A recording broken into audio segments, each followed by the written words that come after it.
When designing Black Ops 1, we wanted more than just a shooter, we wanted childhood gambling.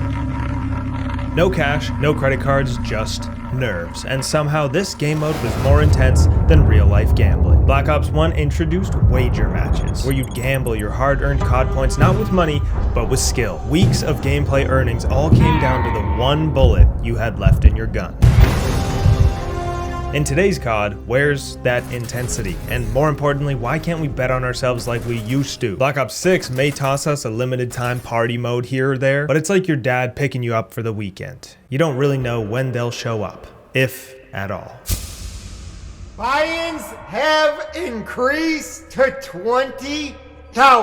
The marbles are on the table. Gamerman Adam here, game dev and decent guy. Wager matches weren't just sweaty gambling lobbies for those who never played them. They were also the first ever party modes. One small ante to play and suddenly you were goofing around with the boys in between tryhard sessions. But these days, party modes barely exist and casual players are the ones who lose. Wager matches are these 4 brand new free-for-all based game modes that we created for Black Ops. These game modes were designed to be pure kind of adrenaline junkie fun. As a man who still wants to love Call of Duty, let's discuss what gave wager matches an unmatched intensity. Why'd they get pushed to the back burner when everybody loved them? And how they could and should bring them back in Black Ops 7. Hey everyone, David Vonderhaar here. Today we launch Call of Duty Black Ops. We're really proud of this one, so we hope you love it as much as we do. During the BO1 development, the COD community was strong and growing. There were modded COD 4 lobbies that experimented with new game modes. It's called McMeayers. MW2 community challenges, and Halo's community also had their own custom games rising in popularity. Treyarch saw the community love for these mods, game modes, and challenges, and thought, hey, let's make it official and give them something fun. What a crazy thought, hey? Adding something to the game that is fun and free feels illegal in 2025. The game launched with 4 wager match game modes, 1 in the chamber, sticks and stones, gun game, and sharpshooter, and they were all bangers. Most multiplayer games at the time were not live service like they are today, so aside from small bug fixes, maybe a bit of gun balancing, and map packs later on, these games were 99% complete when they launched, and all the modes were ready to play. They didn't and they couldn't say, don't worry guys, it's a live service game, more is coming, more stuff's coming. I'm looking at you, Black Ops 6. You could enter into Ante Up, 10 COD points to enter, Weekend Gambler, 1,000 COD points, or High Roller, 10,000 COD points. If you played, you probably remember it was simple to earn them. You just play the game, but it was slow. Ah, shit. What are you trying to stick up on me, you motherfucker? What you trying to do? What you trying to do, stupid? 10% of your match XP is what you would earn in COD points, so a 15 kill team deathmatch game gives you around 1500 XP, so 10% of that, 150 COD points. So to earn enough to enter one high roller match, you need to play around 400 minutes in game. That's over 6 hours. COD points were also the main currency in the game, so you'd use them to unlock guns, camos, perks, and even shapes in the emblem editor to make something extremely offensive to showcase on your profile. Don't act like you didn't do it. So you could gamble them away or unlock that new gun that you wanted. It was a test of your priorities. If you did gamble them, that could be several days or even weeks of your game time on a single game. Unpopular opinion unless y'all agree, but BO1 was the goated gold camo of all, okay, even if it did cost 50,000 COD points. It may have shaped the exact way you think about gambling today, potentially being your first run-in with the risk versus reward psychological dilemma. I actually gambled today how I did on that game only when I have a chance of skewing the odds in my favor, or when I'm 5 beers deep, am I right? These modes didn't disappear when new CODs came out, but they were rebranded into party games. And the Modern Warfare series had their own versions of goofy, non-tryhard modes like Drop Zone, Infected, and a goated Forgotten game mode, All or Nothing. If you like these kind of vids, subscribe because I want to make a video on some of those after this. Party games are always fun no matter which COD, but as soon as the unlock system is no longer through COD points, wager matches didn't really make sense anymore. COD points lost their purpose and wager matches lost their soul. On release, Modern Warfare 3's party modes, including one in the chamber and gun game, were private match only. What the heck? And it was like the devs were already trying to take them away from being main stage as game modes. COD was a bit more gritty and realistic back then, so I thought, maybe they're just trying to still take themselves seriously, nothing crazy. But then I see Beavis and Butthead in Black Ops 6, and I want to take that statement back.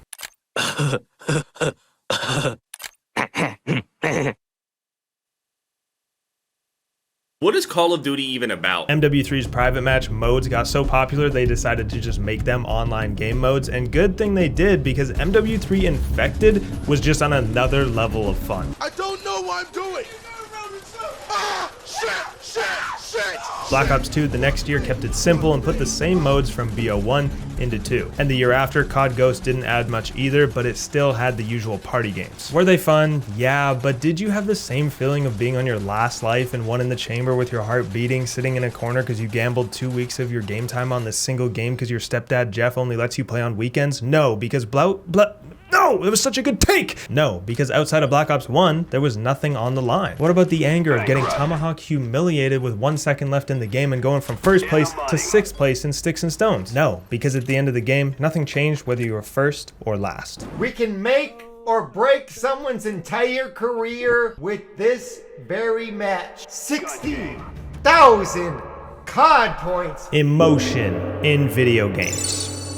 When I studied video game development, we had a whole course on evoking emotion. Every game has 1 or 2 main emotions that you're designed to feel when playing. Puzzle games make you feel smart, proud of yourself, while racing games make you feel the speed, the dopamine, the rush. And good design often sprinkles in a couple other emotions that you could feel if you discover or do a certain thing. Like in a racing game, if you go off the track and you find an Easter egg, boom, new emotion. What the hey, did a UFO? I ain't never seen that before. That the game usually doesn't deliver. And that's cool as a player. On the other side, if you have too many emotions in your game, it kind of lacks identity. So sprinkles is all you need. Wager matches were that sprinkle of just for fun, or extreme intensity if you were playing high roller. It brought anger, excitement, strategy, comedy, and maybe even a little bit of cheating when you joined the homies session and teamed up. Got him. Just to get the point across though, when you play Black Ops 6, how many emotions do you feel? Or is it so fast and so brain rot that everything kind of just mushes together when you play multiplayer? Where's the emotional sprinkling, Treyarch? Where is it? Black Ops 3 was the time where a lot of players put the controllers down due to jetpacks and just a very different feeling, but it was also a time where a lot of new players started playing as well, and the last time a new audience came on board to Call of Duty. In BO3, they had the community playlist with the classic gun game Infected, and they added Prop Hunt, Massive W, as well as Shotguns Only, Snipers Only, and a couple more. A huge portion of the people who played Black Ops 3 only played the community playlist, not even any of the other modes. And it was one of the reasons that COD was one of the last to have multiple years of success, where the new ones usually only last a year. David Vonderhaar here. Today is the launch date of Black Ops 4. We hope you enjoy it.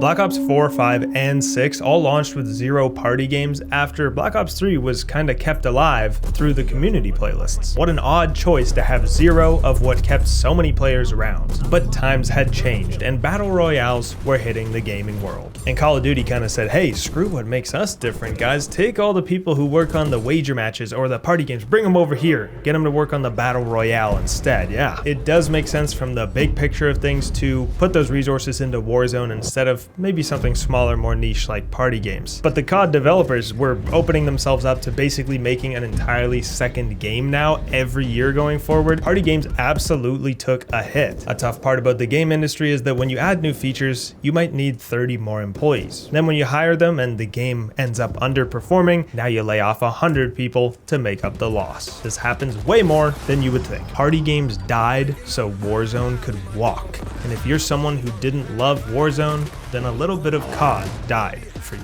The recent CODs did add gun game or one in the chamber later on, but if something is tacked on as an add-on, it's gonna also play like that, and people will feel it. BO4 was also the first game you could purchase COD points with real money, and some people believe this was the long-term strategy all along. Remove winnings from wager matches so people can't earn money quickly, meaning your only 2 options are to grind the game and spend a ton of hours, or spend money on your mom's credit card info that you stole from her purse. When you go over to wager matches and gamble it, you can win and be able to buy what you want, or lose and not be able to buy anything. It's also just super satisfying to take somebody's money.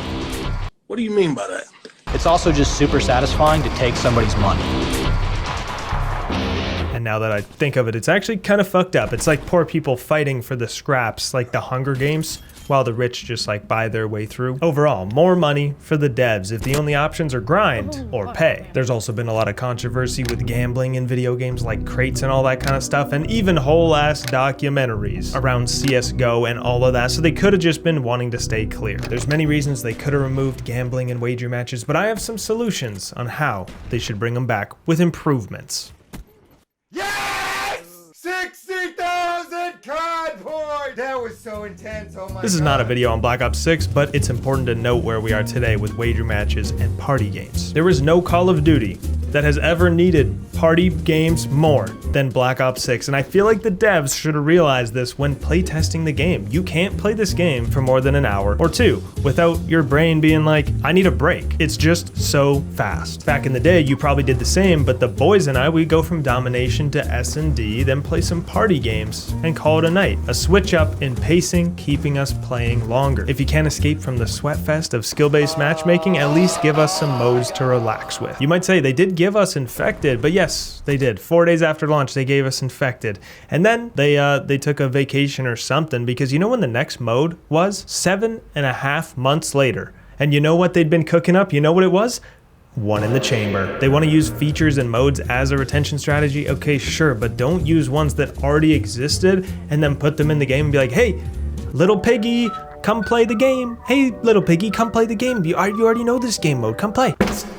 Stop! I know it's a bit late into their development cycle to make some suggestions, but as a game dev who loves Call of Duty and wants to see wager matches live on, here's what I'm thinking. Stop playing the retention game with classic pieces of content. Give it to us and try the retention game with new stuff. Bring back wager matches and party games as a permanent feature and not limited time events. Lean into wager matches, giving them more potential and stakes and fun and intensity than they've ever had. Community playlist, where they should try one new mode a month or more that gets suggested by the community. They could even make the selection of the idea its own feature. Call of Duty players, they still want to have fun. They just don't want it to be a fucking Ninja Turtle.